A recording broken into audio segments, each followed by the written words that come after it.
The ratio of adiabatic to isochoric pressure constant. तो adiabatic pressure जो coefficient है उसको हम लिखते हैं 1/p dp/dt, और ये हो गया s, ये हो गया एडियाबैटिक। और फिर हम लिखे आइसोकोरिक के लिए, तो आइसोकोरिक का फॉर्मूला हो गया beta v equals to 1/p, ये हो गया dp/dt, और ये भी हो गया। तो हमें रेशो निकालना है beta s over beta p का। तो ये डायरेक्ट फार्मूला मैं बता रहा हूँ आपको, ये याद रखना है ना, इसका डेरिवेशन है पर आप याद रख लेना है। तो गामा ओवर गामा -1, और ये जो है ये प्रेशर कोफिशिएंट्स है। इसी तरह से वॉल्यूम कोफिशिएंट्स के भी फार्मूला पूछे जाते हैं। तो alpha s equals to 1/v, ये dv/dt, और ये किस पे है, एडियाबैटिक वॉल्यूम कोफिशिएंट, ये वॉल्यूम कोफिशिएंट है। और इसी तरह से बारिक के लिए, आइसोबारिक, यहाँ पर आइसोकोरिक है, आइसोबारिक के लिए लिखेंगे तो 1/v, ये हो जाएगा dv/dt, और ये आइसोबारिक है। तो इसी तरह से alpha s upon alpha p का अगर आप रेशो निकालेंगे तो ये लिखा जाता है 1/γ-1। तो ये वॉल्यूम कोफिशिएंट का रेशो है, वॉल्यूम कोफिशिएंट रेशो। और ये जो रेशो है ये किसका है, ये प्रेशर कोफिशिएंट का रेशो है, प्रेशर कोफिशिएंट रेशो। तो ये रिलेवेंट क्वेश्चन है, दोनों एक दूसरे से मिलते जुलते क्वेश्चन है, तो दोनों को याद रखना। डेरिवेशन है लंबे चौड़े, डेरिवेशन आप शॉर्ट टाइम में, बहुत शॉर्ट टाइम आपके पास होता है एग्जाम के अंदर, तो उस टाइम में डेरिवेशन में रिविजन नहीं होंगे, तो याद रखना डायरेक्टली। तो ये प्रेशर कोफिशिएंट के लिए, तो हमारे पास इसका आंसर आ जाएगा थर्ड। नेक्स्ट क्वेश्चन पे आ जाओ। Which of the following is called first latent heat equation. First latent heat equation को हम क्लैसियस क्लैपेरॉन इक्वेशन भी कहते हैं। तो ये आपसे बेसिकली यहाँ पर पूछा जा रहा है क्लैसियस क्लैपेरॉन इक्वेशन, क्लैसियस क्लैपेरॉन इक्वेशन आपसे पूछा जा रहा है। और वो किसके बराबर होता है, वो होता है dp/dt इक्वल्स टू L/T और v2 - v1। तो इसको हम कहते हैं क्लैसियस क्लैपेरॉन इक्वेशन या first latent heat equation, which is option A. Next question, which of the following is not a thermodynamic potential. तो थर्मोडायनेमिक पोटेंशियल की अगर मैं बात करूं, थर्मोडायनेमिक पोटेंशियल, तो थर्मोडायनेमिक पोटेंशियल की अगर हम बात करते हैं तो ये पोटेंशियल्स कौन कौन से होते हैं। एक होता है इंटरनल एनर्जी, इंटरनल एनर्जी, एक होता है हमारे पास free Helmholtz energy, Helmholtz free energy, free energy. तीसरा होता है हमारे पास एंथैल्पी,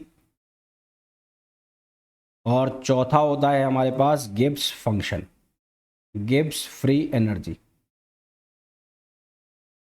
ठीक है, तो एंट्रोपी जो है वो जो है थर्मोडायनेमिक पोटेंशियल नहीं है, तो हमारे पास जो आंसर आ जाएगा वो क्या आ जाएगा, सेकंड आ जाएगा।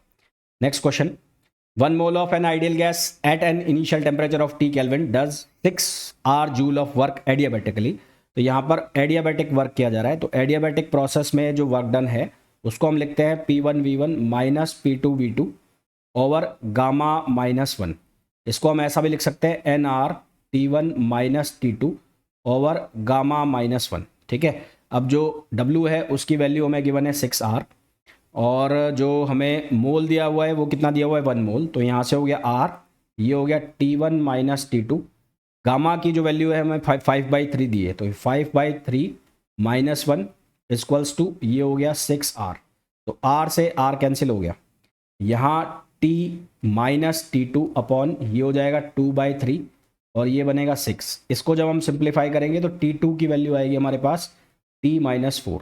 तो आंसर जो हमारे पास आ जाएगा वो आ जाएगा ऑप्शन सेकंड। नेक्स्ट क्वेश्चन पे आ जाओ। When a gas passes through a porous plug, heating, porous plug है, प्लग प्लान नहीं है, हीटिंग इफेक्ट्स टेक प्लेस। तो एक टेम्परेचर होता है हमारे पास इन्वर्जन टेम्परेचर, इन्वर्जन टेम्परेचर, और इस इन्वर्जन टेम्परेचर की वैल्यू होती है 2A/RB। तो यदि गैस का temperature less than inversion temperature है तो होती है कूलिंग, और यदि गैस का temperature greater than inversion temperature है तो होती है हीटिंग। तो हमें ये पूछा है कि temperature of gas is less than heating, पूछा है हीटिंग, तो हीटिंग कब होगी, जब इन्वर्जन टेम्परेचर से ज़्यादा हो। Temperature of gas is more than temperature of inversion, यानी कि ऑप्शन थर्ड। तो सही आंसर हमारे पास थर्ड आ जाएगा। नेक्स्ट क्वेश्चन पे आ जाओ। एडियाबैटिक रिवर्सिबल प्रोसेस में एंट्रोपी जो है वो कांस्टेंट रहती है, तो रिमेन्स कांस्टेंट। नेक्स्ट क्वेश्चन पे आ जाओ। Which of the following is correct relation between viscosity coefficient and thermal conductivity. तो विस्कोसिटी जो है ईटा, उसको हम लिखते हैं 1/3 रो लैम्बडा और सी एवरेज, और जो थर्मल कंडक्टिविटी है उसको हम लिखते हैं 1/3 रो लैम्बडा सी एवरेज और सी बी। तो इन दोनों के बीच में रिलेशन हमें पूछा है, तो इन दोनों के बीच में जो रिलेशन आ जाएगा साफ साफ दिख रहा है कि K equals to eta C B, तो ये हमारे पास रिलेशन आ जाएगा जो कि हो जाएगा A। इसी तरह से डिफ्यूजन कॉफिशेंट और विस्कोसिटी कॉफिशेंट के बीच में रिलेशन होता है ईटा अपॉन रो, तो ये होता है रिलेशन बिटवीन, ये है relation between diffusion and viscosity coefficient, diffusion and viscosity coefficient, ये इन दोनों के बीच में रिलेशन है। नेक्स्ट क्वेश्चन पे आ जाओ। The temperature at which the average speed of H2 molecules will be same as that of N2 molecules at 35 degree centigrade. तो average speed का जो फॉर्मूला होता है वो क्या होता है, वो होता है 8RT अपॉन पाई एम। क्या फॉर्मूला होता है, 8RT अपॉन पाई एम, जहाँ एम होता है मॉलिक्यूलर वेट। हाइड्रोजन का और नाइट्रोजन का बराबर करना है, तो CH2 इक्वल्स टू CN2, तो ये किसके इक्वल हो जाएगा, 8RT। T stands for temperature of hydrogen, तो इसको T लिख दिया मैंने। पाई एम हाइड्रोजन का मॉलिक्यूलर वेट हो गया 2 इक्वल्स टू, इसको मैं लिख लूँगा 8RT। दूसरा वाला टेम्परेचर 35 डिग्री सेंटीग्रेड दिया है, इसको केल्विन में कन्वर्ट करेंगे तो 308 केल्विन हो जाएगा, 273 इसमें ऐड करना है, तो ये हो जाएगा 308 अपॉन पाई, और मॉलिक्यूलर वेट नाइट्रोजन का कितना हो जाएगा 28। तो यहाँ से हम सॉल्व करेंगे तो T की वैल्यू, ये वाला T जो है ये निकल के आएगा 22 डिग्री सेंटीग्रेड, इसको मैं कन्वर्ट करना है केल्विन में, तो 22 माइनस 273 हम करेंगे, आंसर जो हमारे पास आ जाएगा वो आ जाएगा -251 डिग्री सेंटीग्रेड। तो सही आंसर हमारे पास हो जाएगा 4th। नेक्स्ट क्वेश्चन पे आ जाओ। The pressure exerted on the walls of the container by a gas is due to the fact that the gas molecules. तो प्रेशर जो होता है वो किस वजह से आता है कि मोमेंटम जो है वो चेंज होता है ड्यू टू कॉलिजन, तो change their momentum due to the collision with the walls, तो सही आंसर आ जाएगा 4th। नेक्स्ट क्वेश्चन में हमें स्टेटमेंट आइडेंटिफाई करना है, तो पहला तो गलत है कि यहाँ से लो टेम्परेचर से हाई टेम्परेचर पर हीट अपने आप जा रही है विदाउट किसी एक्सटर्नल वर्क की हेल्प के। थर्ड वाला जो है यहाँ पर एक्सटर्नल वर्क दिया जा रहा है, लो टेम्परेचर से हाई टेम्परेचर पर जा रहा है, तो इसको हम बोलते हैं क्लैसियस स्टेटमेंट। इसको हम क्या बोलते हैं, क्लैसियस स्टेटमेंट। और जो सेकंड वाला है, सेकंड वाले में कोई भी लॉस नहीं हो रहा है, जितनी हीट दी जा रही है वो सारी की सारी कन्वर्ट हो रही है वो रिजर्वायर को, तो ये भी गलत है। तो ये थर्ड सही है, और ये कौन सा स्टेटमेंट हो गया, क्लैसियस का स्टेटमेंट हो गया। नेक्स्ट क्वेश्चन पे आ जाओ। फॉर मैक्सिमम एफिशिएंसी के लिए इंजन जो है वो रिवर्सिबल होना चाहिए।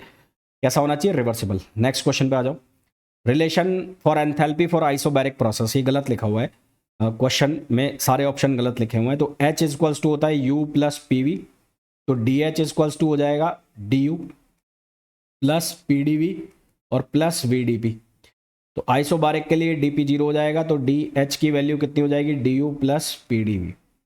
तो ये हमारे पास आंसर होगा। अब ये सारे ऑप्शन यहाँ पर गड़बड़ है, ये भी गड़बड़ है, ये भी गड़बड़ है, तो सभी गड़बड़ है यहाँ पर, तो ये करेक्ट कर लेना। नेक्स्ट क्वेश्चन पे आ जाओ। बोल्ट्जमान कांस्टेंट को बीटा इक्वल्स टू 1/KT से हम परफॉर्म करते हैं यहाँ पे, बीटा पैरामीटर से निकालेंगे, तो ये डिपेंड करता है किसके ऊपर, टेम्परेचर। तो सही आंसर हमारे पास क्या आ जाएगा, टेम्परेचर आ जाएगा। तो होपफुली जितने भी क्वेश्चंस मैंने आपको बताए हैं, समझाए हैं, वो बहुत अच्छे से समझ आ गए होंगे। फिर भी आपको कोई डाउट है तो आप पूछ सकते हैं। मिलते हैं नेक्स्ट वीडियो में। Till then, thank you, bye bye.